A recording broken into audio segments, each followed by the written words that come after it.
பாஜகவின் ஆபத்தான நடவடிக்கை தடுத்து நிறுத்தி காட்டுவோம். திமிர்த்தனமாக பேசிய திருமாவளவன். தில் இருந்தால் தொட்டுப்பார். ஓங்கி அடித்த அண்ணாமலை. பாஜக விசிக இடையே வெடித்த மோதல். வணக்கம் நண்பர்களே. பீகாரை தொடர்ந்து தமிழ்நாடு, மேற்கு வங்காளம் உள்ளிட்ட 12 மாநிலங்களில் இந்திய தேர்தல் ஆணையம் வாக்காளர் திருத்தப் பணிகளை தொடங்கியதிலிருந்தே தமிழ்நாட்டில் உள்ள திமுகவும் அதன் கூட்டணி கட்சிகளும் கதறிக்கொண்டு வருகிறார்கள். இதற்கு முக்கிய காரணம், கடந்த 20 ஆண்டுகளாக இவர்கள் தங்கள் சார்பில் சேர்த்து வைத்திருந்த போலி வாக்குகள் எல்லாம் இந்த முறை வாக்காளர் பட்டியலிலிருந்து நீக்கப்பட உள்ளது. இதன் காரணமாகவே மு.க. ஸ்டாலின் உள்ளிட்ட திமுக கூட்டணியில் உள்ள திருமாவளவன், வைகோ உள்ளிட்டோர் கொந்தளித்து வருகிறார்கள். இந்த நேரத்தில் தற்போது மு.க. ஸ்டாலின் பாணியில் விடுதலை சிறுத்தை கட்சியின் திருமாவளவன் வெளியிட்டுள்ள ஒரு செய்தி பாஜகவின் முன்னாள் தலைவர் அண்ணாமலையை டென்ஷன் ஆக்கியுள்ளது. அதாவது, திருமாவளவன் கூறுகையில், வாக்காளர் திருத்த சட்டம் என்பதை தடுத்து நிறுத்துவோம். அதுவரைக்கும் திமுக கூட்டணி கட்சிகள் ஓய மாட்டோம். அதோடு திமுக மட்டுமின்றி விடுதலை சிறுத்தை கட்சி சார்பிலும் இந்த சிறப்பு வாக்காளர் திருத்த சட்டத்தை நிறுத்த வேண்டும் என்று உச்சநீதிமன்றத்தில் வழக்கு தொடுத்துள்ளோம். அந்த மனுக்கள் நிலுவையில் உள்ளன. இந்த நேரத்தில் தமிழ்நாட்டில் வாக்காளர் திருத்த பணிகளை தொடங்கியிருப்பது அதிர்ச்சி அளிக்கிறது.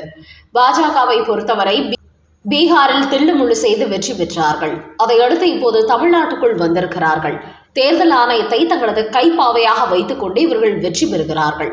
இது இந்திய அரசியலுக்கு பெரும் ஆபத்தை ஏற்படுத்தும். அதனால் கூடிய சீக்கிரமே இந்த வழக்கை உச்சநீதிமன்றத்தில் விசாரணைக்கு கொண்டு வந்து எஸ்ஐஆர் என்கிற இந்த நடவடிக்கைக்கு நாங்கள் முடிவு கட்டுவோம் என்று கூறியுள்ளார் திருமாவளவன். அதையடுத்து மின்னல் வேகத்தில் அவருக்கு ஒரு பதிலடி கொடுத்திருக்கிறார் அண்ணாமலை. அவர் கூறுகையில், வாக்காளர் திருத்த சட்டம் என்பது வாக்காளர் பட்டியலை சீரமைப்பது. அதிலும் 20 ஆண்டுகளுக்கு பிறகு தமிழ்நாட்டில் கொண்டு வந்திருக்கிறார்கள். இதை உண்மையான அரசியல் கட்சிகள் வரவேற்க வேண்டும். ஆனால் இங்கே போலி வாக்குகளை நம்பி வாழும் அரசியல் கட்சிகள் அதை தடுக்க பார்க்கிறார்கள். அதனால்தான் திமுக கூட்டணியில் இடம்பெற்றுள்ள திருமாவளவன் இதற்கு எதிராக கொடி பிடிக்கிறார். அதோடு இது நாங்கள் உச்சநீதிமன்றத்தின் மூலம் தடுத்து நிறுத்துவோம் என்கிறார். ஏற்கனவே உச்சநீதிமன்றத்தில் பீகாரில் எஸ்ஐஆர் நடவடிக்கை நடந்தபோது வழக்கு தொடுத்தார்கள். ஆனால் நீதிமன்றம் தடை போடவில்லை. அதையடுத்து இப்போது 12 மாநிலங்களில் நடத்துகிறார்கள். அது மட்டுமின்றி இந்திய அளவில் இதுவரை இந்த எஸ்ஐஆர் நடவடிக்கையை தேர்தல் ஆணையம் 13 முறை நடத்தியிருக்கிறது. அப்போதெல்லாம் எந்த அரசியல் கட்சிகளும் இதற்கு எதிர்ப்பு தெரிவிக்கவில்லை. ஆனால் இப்போது போலி வாக்குகளை மட்டுமே நம்பியிருக்கும் திமுக, காங்கிரஸ் கட்சிகள் தான் கதறுகிறார்கள். ஆனால் அவர்களின் இந்த பதற்றத்தின் பின்னணி என்ன என்பதை உச்சநீதிமன்ற நீதிபதிகளும் அறிவார்கள். அதோடு தேர்தல் ஆணையத்தின் இந்த பணிகளை யாராலும் தடை போட முடியாது என்று கூறியிருக்கும் அண்ணாமலை, இந்த எஸ்ஐஆர் நடவடிக்கை என்பது தேர்தல் ஆணையத்தின் கடமையாகும். வாக்காளர் பட்டியலிலிருந்து இறந்தவர்களை நீக்குவது, புதிதாக ஓட்டளிக்க தகுதி பெற்றவர்களை இணைப்பது, விலாசம் மாறியவர்களை நீக்கிவிட்டு அவர்கள் புதிய விலாசத்தில் இணைப்பது என்பது போன்ற வேலைகளை அவர்கள் செய்ய வேண்டும். இப்படி தங்களது கடமையை தேர்தல் ஆணையம் செய்யும் போது அதை தடுப்பதற்கு இவர்களுக்கு என்ன உரிமை உள்ளது? அதை எப்படி தடுக்க முடியும் என்று கேள்வி எழுப்பியிருக்கும் அண்ணாமலை, மு.க. ஸ்டாலின், திருமாவளவன் போன்றவர்கள் 2026 சட்டமன்ற தேர்தலில் இன்னும் கூடுதல் போலி வாக்காளர்களை தயார் செய்து இந்த முறையும் வெற்றி பெற்றுவிட வேண்டும் என்று திட்டம் போட்டார்கள். அதற்கு தேர்தல் ஆணையம் ஆப்படித்து விட்டதால் இப்படி கதறிக்கொண்டு திரிகிறார்கள். இப்படி ஜனநாயகத்தை பாதுகாக்க வேண்டும் என்று தேர்தல் ஆணையம் செயல்படும் போது அதை தடுக்க நினைப்பவர்கள் ஜனநாயகத்திற்கு எதிரானவர்கள், தேசத்தின் துரோகிகள் என்றுதான் சொல்ல வேண்டும். இப்படி எஸ்ஐஆர் நடவடிக்கையை நாங்கள் தடுத்து நிறுத்தி காட்டுவோம் என்று சொல்லும் திருமாவளவன் இதை தடுத்து நிறுத்திவிட முடியுமா? நான் அவரை பார்த்து கேட்கிறேன். முடிந்தால் எஸ்ஐஆர் பணிகளை மு.க. ஸ்டாலின், திருமாவளவன் போன்றோர் நிறுத்தி காட்டட்டும். இதே தமிழ்நாட்டில் 1950 ஏற்கனவே 8 முறை எஸ்ஐஆர் பணிகள் நடைபெற்றுள்ளது. அப்போதெல்லாம் திமுக இதற்கு எதிர்ப்பு தெரிவித்ததில்லை. ஆனால் இப்போது மட்டும் இவர்களுக்கு எங்கிருந்து இந்த துணிச்சல் வந்தது? ராகுல் காந்தி வாக்கு திருட்டு நடந்திருப்பதாக கூறுகிறார். அதற்கான ஆதாரத்தை தேர்தல் ஆணையம் கேட்டால் ஓடி ஒளிந்து கொள்கிறார். இவர் சொல்வதெல்லாம் பொய் என்பதை பீகார் மக்கள் புரிந்து கொண்டார்கள். அதனால்தான் காங்கிரஸ் கட்சிக்கு பீகார் மக்கள் மரண அடி கொடுத்துள்ளார்கள். அடுத்தபடியாக மு.க. ஸ்டாலின், திருமாவளவன் போன்றவர்களுக்கும் தமிழ்நாட்டு மக்கள் மரண அடி கொடுக்க போகிறார்கள் என்று ஒரு ஆவேச கருத்தை வெளியிட்டுள்ளார் அண்ணாமலை.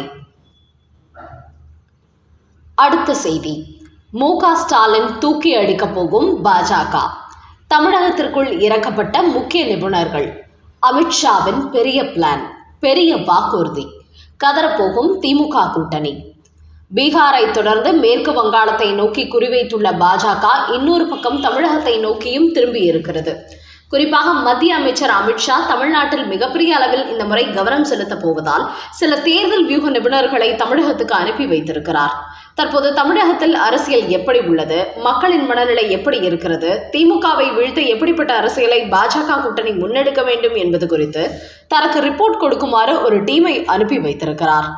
இப்படி வரும் தேர்தல் வியூக நிபுணர்கள் தமிழ்நாட்டில் ஒரு மாதம் முகாமிட்டு 2026 சட்டமன்ற தேர்தலில் எப்படிப்பட்ட அரசியலை முன்னெடுக்க வேண்டும் என்று அமித்ஷாவுக்கு ரிப்போர்ட் கொடுக்க போகிறார்கள். குறிப்பாக பீகாரில் பாஜக ஜேடியு கூட்டணி 202 இடங்களிலும், காங்கிரஸ் உள்ளிட்ட இண்டி கூட்டணி 35 தொகுதிகளிலும் வெற்றி பெற்றார்கள். இதற்கு முக்கிய காரணம் மோடி, நிதிஷ்குமாரும் சேர்ந்த பெண்கள் தொழில் தொடங்குவதற்காக 1.3 கோடி பெண்களின் வங்கிக் கணக்குகளில் 10,000 ரூபாய் செலுத்தியுள்ளார்கள். அதோடு அடுத்த கட்டமாக அவர்களின் செயல்பாட்டை பொறுத்து அடுத்தடுத்த அரசு சார்பில் நிதி அளிப்போம் என்று வாக்குறுதி கொடுத்தார்கள். இது பாஜக கூட்டணிக்கு பெண்கள் மத்தியில் மிகப்பெரிய வரவேற்பை ஏற்படுத்தி கொடுத்தது. இதற்கு எதிராக இண்டி கூட்டணி பெண்களுக்கு மாதந்தோறும் 2,500 வழங்குவோம் என்று கூறினார்கள். என்றாலும் பீகார் பெண்களுக்கு அவர்கள் மீது நம்பிக்கை ஏற்படவில்லை. அதோடு பிரதமர் மோடி பீகாரின் ராஷ்டிரிய ஜனதா தளம் ஆட்சிக்கு வந்தால் கடந்த காலத்தை போன்று துப்பாக்கி கலாச்சாரம் வந்துவிடும் என்று ஒரு அதிர்ச்சி செய்தி வெளியிட்டார்.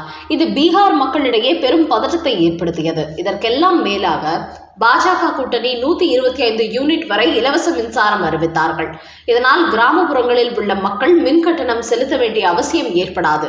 அது மட்டுமின்றி பாஜக கூட்டணி சார்பில் 1.2 கோடி முதியோர்களுக்கு கொடுத்து வந்த ஓய்வூதியத்தை 400 ரூபாயிலிருந்து 1,100ஆக உயர்த்தினார்கள். இது வயதானவர்கள் மத்தியில் மிகப்பெரிய வரவேற்பை பெற்றது.